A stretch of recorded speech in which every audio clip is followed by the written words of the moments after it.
Ауада Лондон, BBC, саламатсыздар ба? Елер алықчыны спорт жаңылықтар менен таныштырып Гүлнара Касманбетова. Doğuş беруге аз қалған чақта Түркияның президенті Эрдоган жекшембе күнкү шайлоодон кийин коалиция өкмөтү түзүлүшү мүмкүн дейт. Өзүн ислам мамлекети деп атаган топтун тыюусуна карабай, сириялык кыздар жашыруун билим алууда. Эрегишкен аттандашы Facebook жана YouTube аудитория үчүн күрөшүүдө. Технология жаңылыктары клик баяндамасында.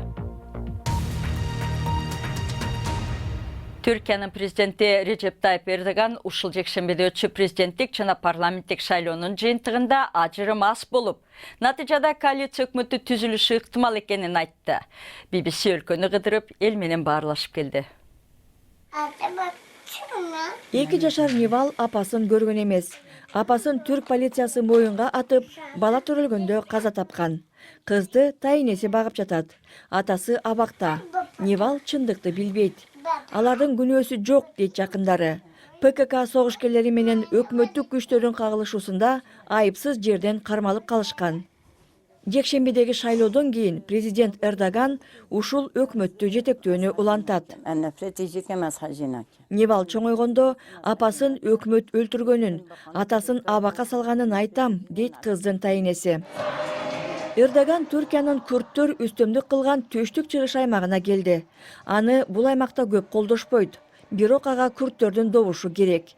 Анын үгүт иш-чараларында аялдарды эркектерден бөлүшүүдө.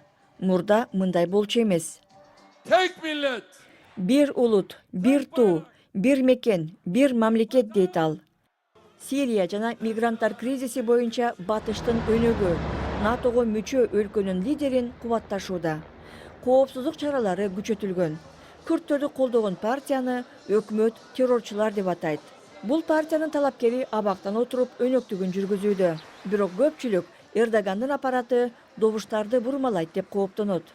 Президент Кара деңиз аймагындагы колдоочуларына таянат. Бул жакта жаңы мектептерди, ооруканаларды куруп элди тартты. Экономикалык өсүш мурункудан басаңдады, бирок бул аймак аны дале колдойт. Кемал Баярдын жакындары исламчыл президентке жан дили менен берилген.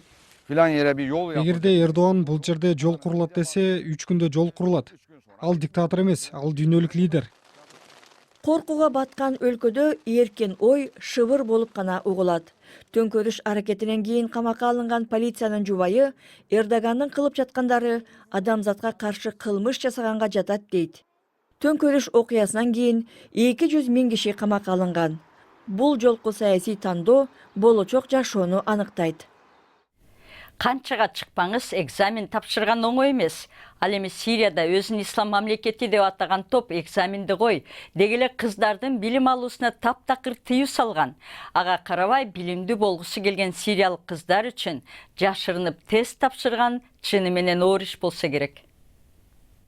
Бул кыздардын билим алуусуна өздөрүн ислам мамлекети деп атаган топ тыюу салган. Бирок алар өз өмүрлөрүн тобокелге салып, жашыруун окушууда. Алар бизди хижап кийүүгө мажбурлашып, китеп же кагаз көтөрүп жүрүүбүзгө, мектепке тиешелүү нерсенин баарында тыюу салган.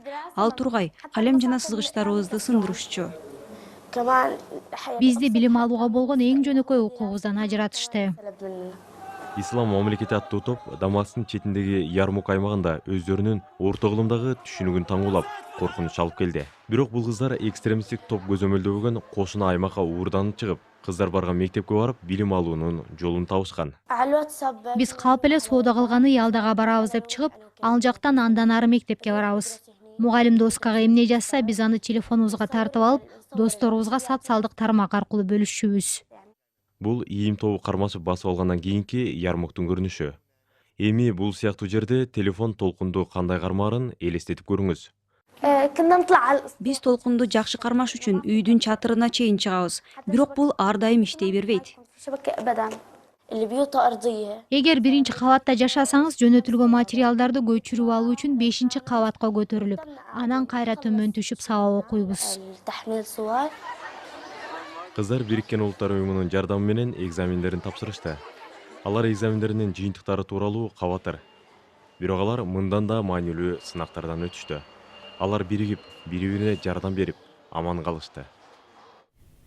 Сиз көрүп жаткан BBC эми күндүн башка кабарларынын тизмеги.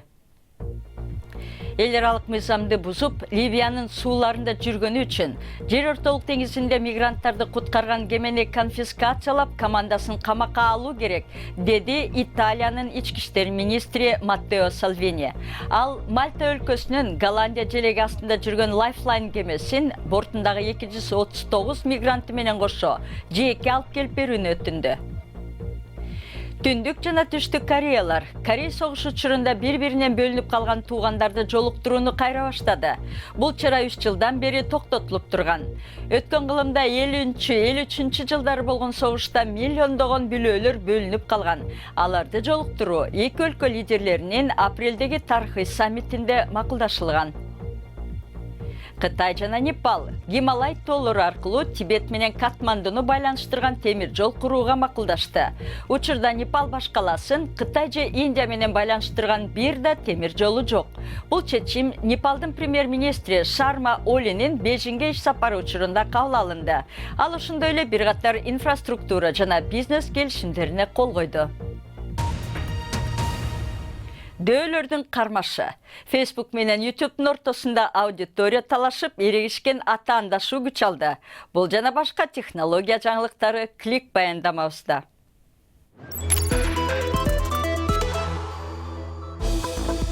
Биздин көздөрүбүз менен кулактарыбыз үчүн күрөш күчөп баратат.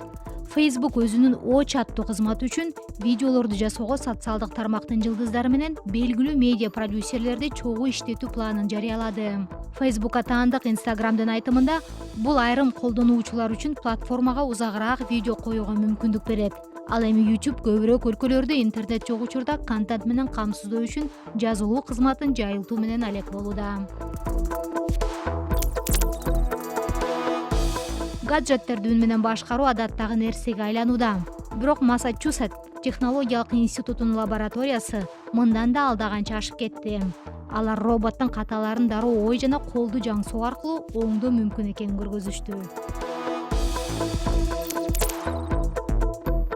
Сизге баш ийбеген технологияңыз менен талашып тартышып көрдүңүз беле? Ушул аптада IBM компаниясы талкуулагыч долбооруна каршы адамдарды анын арасында Израилдин улуттук талкуу чемпионун коюп сынак өткөрдү.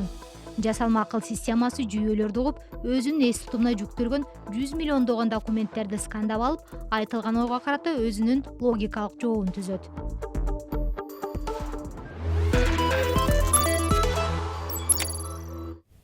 Спорт. Дүйнөлүк чемпионатта азыр эле Исландия менен ойноп аткан Нигерия 1 гол киргизди. Исландия УЦМК Олимпиадага өтмөк, ал эми Бразилия 2-0 менен Коста-Риканы утуп алды. Ошол учурда BBC'де Бразил кесиптештерибиздин жыргаганын айтпаңыз. Голду Котиньо менен Неймар киргизди. Ошентип Бразилия 2 оюнда 4 упай топтоду. Кечинде болсо Швейцария менен Сербия беттешет. Сербия буга чейин Коста-Риканы 1-0 менен уткан. Голду Александр Колоров киргизген. Ал эми Швейцариянын биринчи оюну Бразилия менен болуп 1-1 эсебинде тең чыкты. Теннис. Марин Чилич Квинс Клаб чемпионатында Сэм Кверини утуп чейрек финалга чыкты. Экөө тең топту мыкты чапкан оюнчулар улам эсепте теңеп келишти. Бирок Чилич бир озунуп оюнду алып кетти. Чемпионат жүргөнүнө бир топ күн болду. Кайсы команданы сүрөп жатасыз? Кимге күйөрман болууну чече албай турсаңыз, бир карыядан үлгү алыңыз. Ал чемпионаттагы эң улгайган карыя болельщик. 95 жаштагы Тран Хоп Россияны сүрөш үчүн атайын Вьетнамдан жол артып келген. Вьетнам чемпионатка жолдомо албай калган. Бирок чоң атта футболду жана орус командасын ушунчалык жакшы көргөндүктөн 10 000 километр алыс жолго карабай атайын чемпионатка деп Россияга келген. Сиздин чоң атаңыз кайсы команданын күйөрманы? Жаңылыктарды алып барган Гүлнара Касманбетова, дем алыш күндөрүңүз көңүлдүү өтсүн, саламатта болуңуздар.